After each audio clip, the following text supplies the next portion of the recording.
So good day everyone. My name is Paula Fradea Tibintak, and today, together with my group mates, we're going to discuss the chapter 7, which is the continuing professional development, the livelihood of the teaching professions. So this chapter is devoted to discuss of continuing professional development. It traces the history of CDP for professional teachers in the Philippines and also discuss its philosophical basis with the aim of instilling in teachers the genuine desire for CDP. The professional license for teaching obtained after passing the licensure examination for teacher or the LET simply tells that the professional teacher possesses the minimum competences expected for professional teachers. Hence, every professional teacher expected to continue developing after obtaining his or her professional license. This is a big demand for the professional teachers. The Code of Professional Conduct for the Public Teacher cited in Section 7 of Republic Acts 4670 states that responsibility is something expected of a personal teachers. The work of the teachers in the development and guidance of the young is tremendous responsibility for which he is accountable to God, to his country, and to the prosperity. It is trust of which every teacher should strive to be worthy. In fact, all professional teachers owe it to themselves and to the client deserve to go through CPD. When a doctor and nurses commit mistake, they bury their mistake. When a lawyer commit mistake, he or she put his or herself behind bars. So what if a teacher commit mistake? So when a teacher commit mistake, he or she multiply his or her mistake. A professional therefore cannot afford to commit mistake. A professional need to go through CPD. The Philippine Professional Standard for Teacher, or the revised National Competency-Based Teacher Standard, includes personal growth and professional development as the seventh domain with the enactment of the Republic Act 10912, or the CPD Law of 2016. So the CPD for all the professional regulated by the PRC is now mandatory. Mandating the CPD is the only way all professional, including teacher, is not an optional. It is a necessity. Continuing professional development for professional teacher shapes the professional teacher's competitive edge in highly competitive global world. The philosophical of CPD. Growth is an evidence of life. This implies that anything that is alive grow, or anything that grow is alive. So a teacher who is alive grows physically, psychologically, mentally, socially, emotionally, spiritually. So if she or he doesn't grow, it means he or she is no longer alive. Man, woman is unfinished project. For professional teachers, he or she is always in a process of becoming better and better as a person and as a professional teacher. No person, no professional can claim he or she already arrived at the state of perfection. Neither perfecta nor perfecto. Who is perfect by name is not perfect. This means that no professional has arrived at a perfect state. This implies that every professional is expected to continue developing. So again, I am Paula Fradea Tenorio Pinta. Thank you for listening. Good afternoon, everyone. I am Caster Saladores. My topic is all about the historical and legal basis of continuing professional development, or CPD, in the Philippines. So first of all, what are the legal basis of continuing professional development? So it is defined under the CPD Act of 2016 as the inculcation of advanced knowledge, skills, and ethical values in a post-licensure specialization or in an inter or multidisciplinary field of study for assimilation into professional practice, self-directed research, and lifelong. The historical and legal basis of CPD also. Before the enactment of CPD Act of 2016, CPD was already alluded to in the 1987 Philippine Constitution, number less than the Fundamental Law of the Land, Section 5, Paragraph 4 said, "The state shall enhance the right of teachers to professional advancement." Other laws also cited continuing professional development as follows. Number 1, the Batas Pambansa 232, the Education Act of 1982, Chapter 3, Duties and Obligations, Section 16 states that as one of teacher's obligation to assume the responsibility to maintain and sustain his professional growth and advancement. It means that the right to form, establish, join, and participate in organizations and societies recognized by the school to foster their intellectual, cultural, spiritual, and physical growth and developments, or to form, establish, join, and maintain organizations and societies for purposes not contrary to law. It is also assumes the responsibility to maintain and sustain his professional growth and advancement and maintain professionalism in his behavior at all times. Number 2, the Republic Act 9155, an act instituting a framework or governance for basic education, establishing authority and accountability, renaming the Department of Education, Culture, and Sports as the Department Education and for other purposes, was enacted on August 11, 2001. In the enumeration of duties and functions of the Secretary of Education, Section 7-A. In addition to his or her powers under existing laws, the Secretary of Education shall have authority, accountability, and responsibility, among other things, for enhancing the employment status. This includes the professional competence, welfare, and working conditions of all personnel of the department. Sa number 2, dito na pumapasok o sumasali ang mga guro sa mga iba't ibang councils kagaya ng seminars, workshops, technical lectures, or subject matter meetings na para mas mahasa nila ang kanilang tinuturo sa mga estudyante. Halimbawa, ako ay isang guro sa Filipino at kailangan ko pang mas mahasa sa subject na Filipino. Kaya, kailangan kong sumali o umattend ng seminar sa Filipino upang mas malawak yung ideya ko sa Filipino na subject at maturo ko ito ng maayos sa aking mga estudyante. Number 3, the Republic Act 7836, the Teachers Professionalization Act, also provided for mandatory continuing professional education. It is to encourage continuing professional growth and development and to provide additional basis of merit promotion. In addition to their performance rating, teachers may take an oral and written examination at least in 5 years as basis for merit promotion.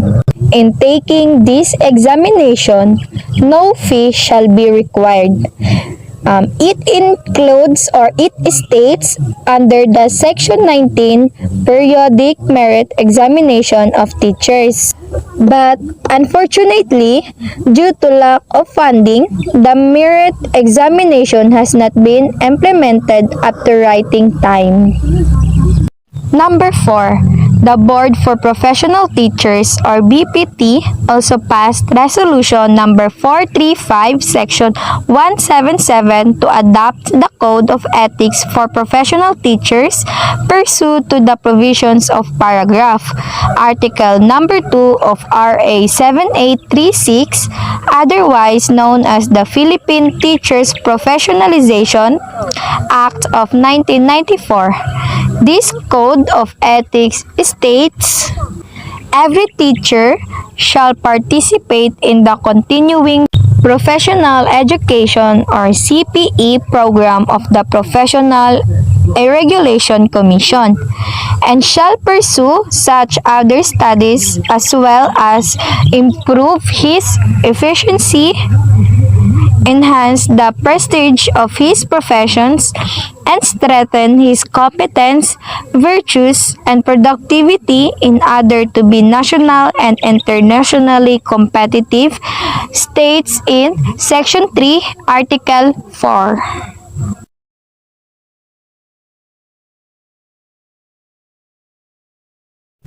Number 5, Executive Order Number 266, Institutionalization of Continuing Professional Education or the CPE programs of the various Professional Regulatory Boards or the PRB under the supervision of the Professional Regulation Commission or the PRC. This was signed and issued by the Office of the President Fidel V. Ramos on July 25, 1995. It means that renewal of licenses are required because it is the highest mark of professional achievement, which makes the teacher a member of a larger network of accomplished teachers who shape the profession. This is because licensing is used as a test of practical skills awareness, subject matter, and pedagogy.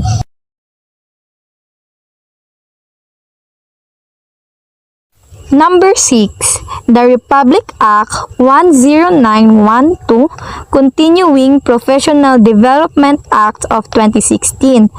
With the enactment of this law, CPD for all the 43 professions regulated by PRC, including the teaching profession, has become mandatory. It means that it is a combination of approaches, ideas, and techniques that will help you manage your own learning growth. The focus of continuing professional development or the CPD is firmly on results. The benefits that professional development can bring you in the real world. So this is my report about the historical and legal basis of continuing professional development in the Philippines. So let's proceed to the next reporter. Thank you.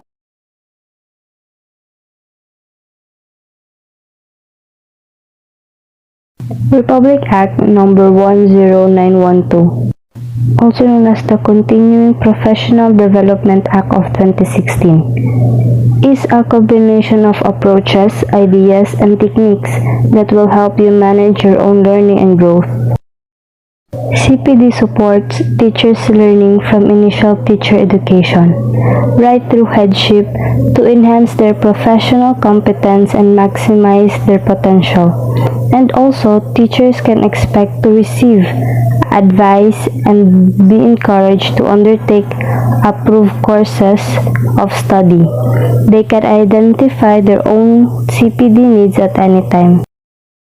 The purpose of CPD for professionals is to help professionals and individuals reflect, review, and document their learning, and also to develop and update their professional knowledge and skills.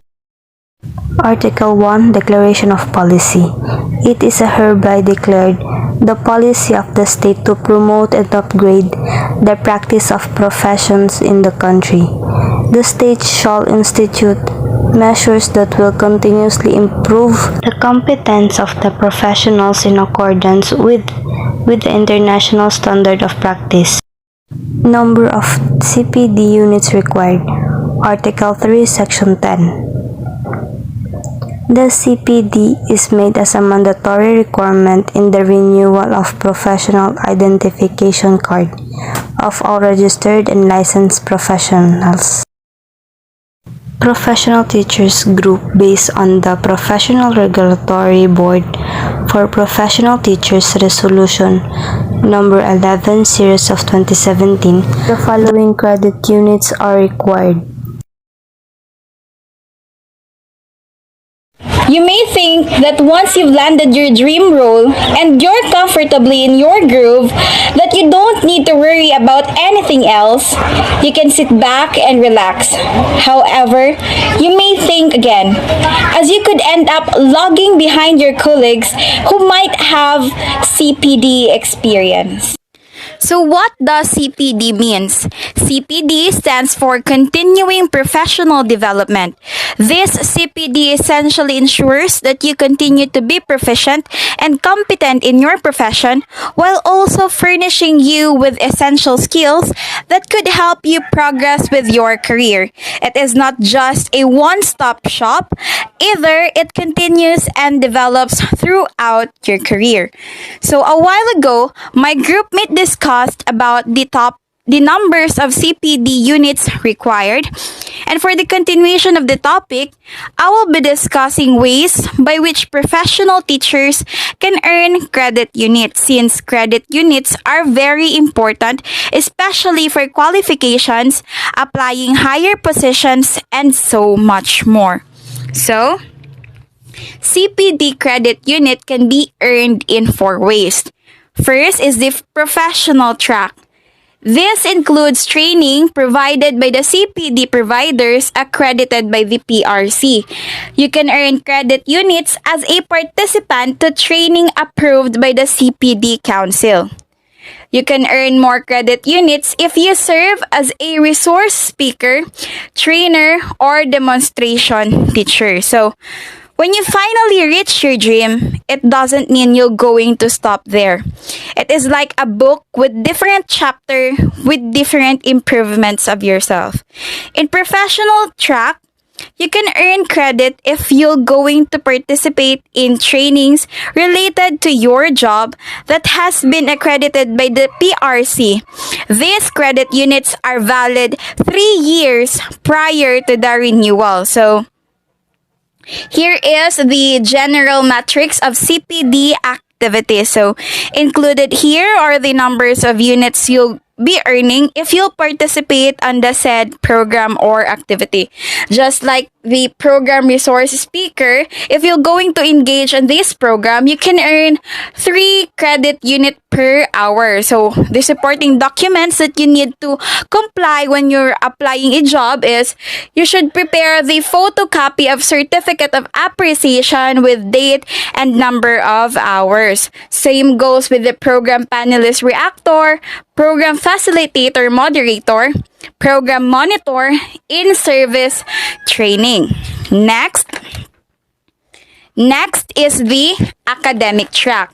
This refers to the completion of a master's degree, completion of candidacy to the doctorate program, completion of the doctorate program, completion of a postdoctoral diploma, and being the recipient of professional chair grant and or fellowship grant. So, only completion of the master's degree is given full credit units of 45. So, if you've listened to the reporter earlier, the number of credit unit required for the period of January 2019 onwards is 45 credit unit. So, when you've become a licensed professional teacher or even graduated as a bachelor degree of teacher, it doesn't mean it ends there. The race has not yet over, but it is just a beginning of a new chapter. You have to enroll again on master's and doctorate degree to level up your credentials, which belongs to the academic track, valid for 5 years from the conferment of the diploma or certificate. So it is not just the master's and doctorate degree that has been included on the academic track, but there are still more programs and activities you can engage to earn credits. So namely, the professorial chair, which you can earn 15 credit unit per year, and you have to prepare or comply the certification of grant or appointment paper. Same goes with the residency externship, specialty, subspecialty program, fellowship grant, participant, resource speaker, researcher, or postgraduate diploma. Third is the self-directed track. So this includes trainings offered by non-accredited CPD providers.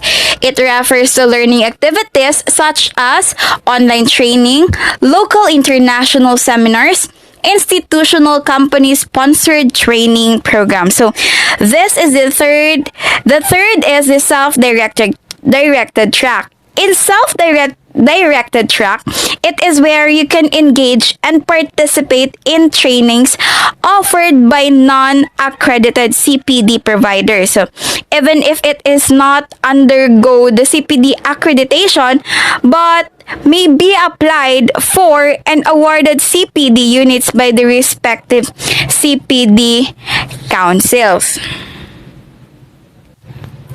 So in addition, self-directed track includes serving a accreditor like the PACOCOA, the PAA-SCU, and the AACUP, and it is also includes study tours and socio-civic activities using the profession.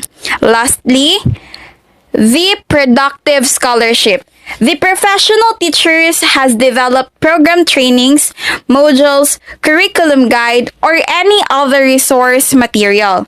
Best if the professional teacher writes a book or a monograph or comes up with an invention or creative work. The latter entitles him or her to have a 45 credit unit. So here, teachers shall be given credits when they've written article in professional magazines or even a technical research paper. Even writing a book or monograph can be entitled him or her to have a 45 credit unit. So, even professional and or lifetime achievement awards from the division level to regional, national, and international level make the professional teacher earn credit units. So, for specific number of credit units earned by professional teachers per CPD activity refers to Professional Regulatory Board for Professional Teachers Resolution number 11 series of 2017. I am Mariel Angela Isabak, your reporter. So, good day everyone. I am Patricia Mesa Labao and I will going to discuss about the continuing professional development plan.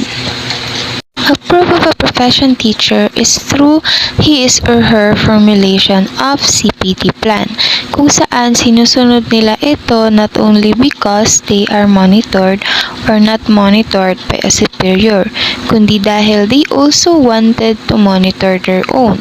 It's like, hindi mo lang ito gagawin dahil kailangan, kundi dahil gusto mo rin i-observe yung sarili mo. Developing personal CPD naman helps improve or develop the teacher's leadership purposively. Ibig sabihin, may dahilan or it has a purpose. Hindi lang sapat yung reason na you're doing this for a good intention lang. It should also have concrete and doable plan. Means, pulido at magagawa talaga, or it has a possibility na mangyayari o masusunod yung plan. Because as a professional na may kagustuhang mag-grow pa professionally, dapat meron tayong annual personal CPD plan. As a professional teachers, tayo mismo yung gumagawa ng CPD plan natin, and based to the outcome of an observation, pwedeng mag-move or mag-lead to CPD culture. So through this, pwedeng mabago yung negative na pananaw ng tao dito na ginagawa lang dahil mandatory or needed.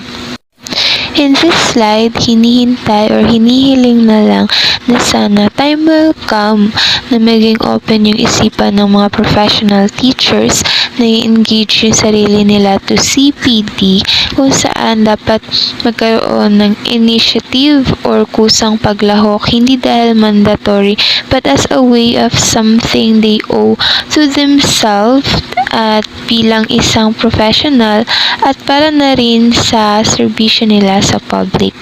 So, meron tayo dito dalawang templates. Ang una ay yung template na kadalasan ginagamit in public schools at ang pangalawang template naman is kadalasan ginagamit ng iba. So, ito yung sinasabi kanina na ginagamit in public schools. Now, I want you to take note the questions of each terms.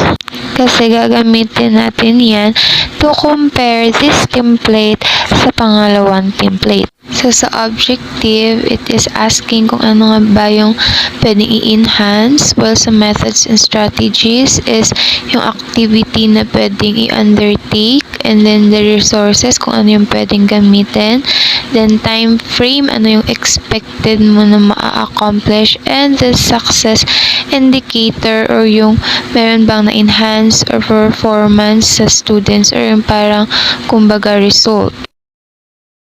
Next is dumako naman tayo sa second template. So now I want you to observe each question given in each terms.